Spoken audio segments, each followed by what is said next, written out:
കേരള തിയേറ്ററുകളിൽ വമ്പൻ ഓളമാണ് മോഹൻലാലിന്റെ റീ റിലീസ് ചിത്രം ഛോട്ടാ മുംബൈ സൃഷ്ടിക്കുന്നത്.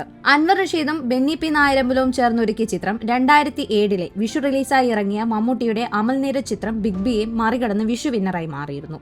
പിൽക്കാലത്ത് ഒരു കൾട്ട് ഫാൻ ബേസ് തന്നെ ഉണ്ടാക്കിയെടുക്കാനും ഛോട്ടാ മുംബൈക്ക് സാധിച്ചിട്ടുണ്ട്. അതിന്റെ തുടർച്ചയാണ് ഇന്നും കാണുന്ന ഈ ട്രെൻഡിങ്. എന്നാൽ ആ വർഷത്തെ ഇയർ ടോപ്പറാകാൻ ഛോട്ടാ മുംബൈക്ക് കഴിഞ്ഞില്ലായിരുന്നു. ബിഗ് ബിയെ ക്ലാഷിൽ മുട്ടുകുത്തിച്ചെങ്കിലും ആ വർഷം കളക്ഷന്റെ കാര്യത്തിൽ തലയ്ക്കും പിള്ളേർക്കും 3ാം സ്ഥാനം മാത്രമേ നേടാൻ കഴിഞ്ഞുള്ളൂ. ഒരുപാട് മികച്ച സിനിമകൾ ഇറങ്ങിയ 2007 മോഹൻലാലിന്റെ 2 ചിത്രങ്ങളാണ് ആദ്യ 3 സ്ഥാനങ്ങളിൽ ഇടം നേടിയത്. എന്നാൽ ഒന്നാമതെത്തിയത് ഒരു മമ്മൂട്ടി ചിത്രമായിരുന്നു. ഷാഫിയുടെ സംവിധാനത്തിൽ മമ്മൂട്ടി നായകനായി എത്തിയ മായാവിയാണ് 2007 ഏറ്റവും കൂടുതൽ കളക്ഷൻ നേടിയ മലയാള ചിത്രം.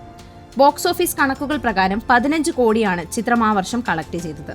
100 ദിവസത്തിന് മുകളിൽ ഈ ചിത്രം തിയേറ്ററുകളിൽ ഓടുകയും ചെയ്തു. മോഹൻലാലിനെ നായകനാക്കി റാഫി മെക്കാട്ടിൻ സംവിധാനം ചെയ്ത ഹലോ ആണ് മായാവിക്ക് പിന്നിൽ 2ാം സ്ഥാനത്തുള്ളത്. 12 കോടിയോളം ചിത്രം ബോക്സ് ഓഫീസിൽ നിന്നും നേടി.